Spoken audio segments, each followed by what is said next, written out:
everybody, welcome to Forge the Narrative. I'm just kidding. Actually, this is Spiky Bits, and as you can tell, that's Juice from Forge the Narrative. I'm MBG, also from Forge the Narrative. That's just my part-time job. This is my day job, Spiky Bits.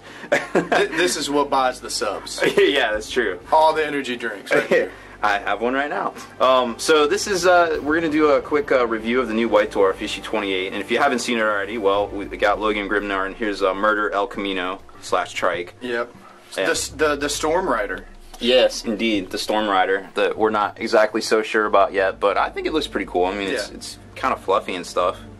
And whoever gets the first, there's no prize to whoever, you know, puts presents and little elves around the base and things like that. How many of those are we going to see this Christmas? I cannot wait. I've actually, all the presents are being delivered by the Storm Rider. Right now. Anyways, alright, so it's a pretty decent issue so far. I mean, it's got the new releases, things like that. Then it kicks into a nifty 1,500 point battle report where it kind of goes over some stuff. Jervis has a column where he goes over a new mission type, which was kind of cool. And then we got another Paint Splatter article, which was really good on Space Wolves themselves. So three weeks in a row, we got some tips on painting Space Wolves, which we really haven't seen in a while. So I'm all about it, basically. So let's kind of get to that here. So there it is. What are you thinking, Juice? Man, beautiful paint job. This is actually just a little bit better than what we do at Barely Tabletop Quality. Right? Just a little bit, but no, I mean, I usually try not to hate on any of the GW stuff because I love all the models that come out. And obviously, if you just look at it and don't really know, logic doesn't come in. It's a cool looking model, but we actually should do a contest here at Forge the Narrative and see who comes up with the best conversion. Oh yeah, that's true. I want to put some wheels on the back and make it into a trike. Get rid of these wolves and just make it Logan on its trike. Oh, I like that. My boy OBJ Tim, Objective Tim, it came up with the idea of putting this on top of a Storm Raven base and showing actually where the wolves are just kind of limp because Logan actually figured out how to use the graph technology. So he is actually flying around but did not release his wolves yet. So they're still like just kind of suspended out in the air. So. Aw, poor puppies. So there's some more shots of it. I'm sure we'll see more of that next week. Then we got a couple of books coming out. No big deal there. But what do we want to show you the most? Okay, so Jervis came up with this new mission here called No Time for Peace, which looks pretty decent. I mean, it's a White Dwarf exclusive, and it's cool to see the White Dwarf exclusives because, I mean, back in the day, you used to have all these rules and things that actually gave you a reason to buy a White Dwarf, and nowadays it's just like, meh.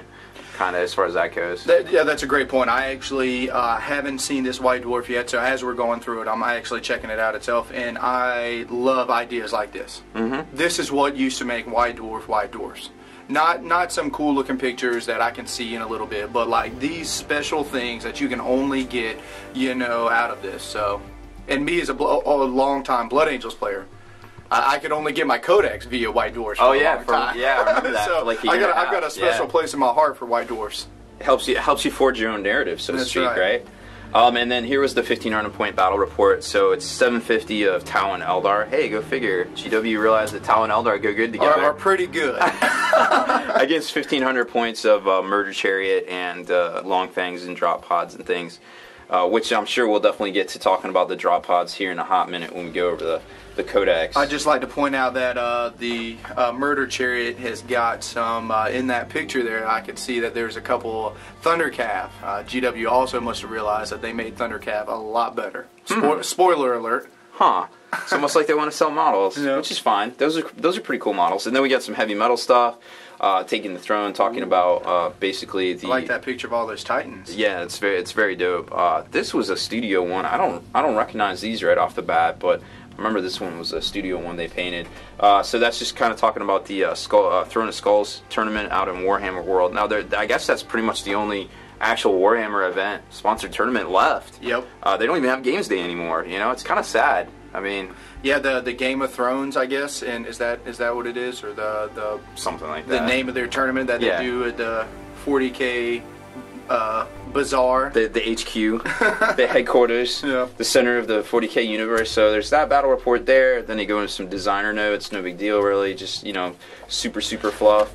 And then that's pretty much it for the issue. Just some follow-ups and hey, some more more pretty painted stuff. But here's the weird thing. Now we start getting into some Grey Knight spoilers and things, right? Maybe it's, I don't know, Trip to Titan. Why do you think you're going to be talking about Grey Knights? So you're saying that potentially Blood Angels isn't the next one up? I don't know. Next one in the batter box? I would imagine they need to put out one of those too, because September is traditionally a slow sales month for toy soldiering and magical carding. So Wizards has caught on to that, putting out a new set in September. We're waiting to see what GW goes to do this September. Well, spicing it up and throwing out some new Grey Knights could definitely, I think, kick up some stuff. I think some people might buy that. Yeah. I might be in line. I might be sleeping outside. 3 hands up in the room. That's 100%.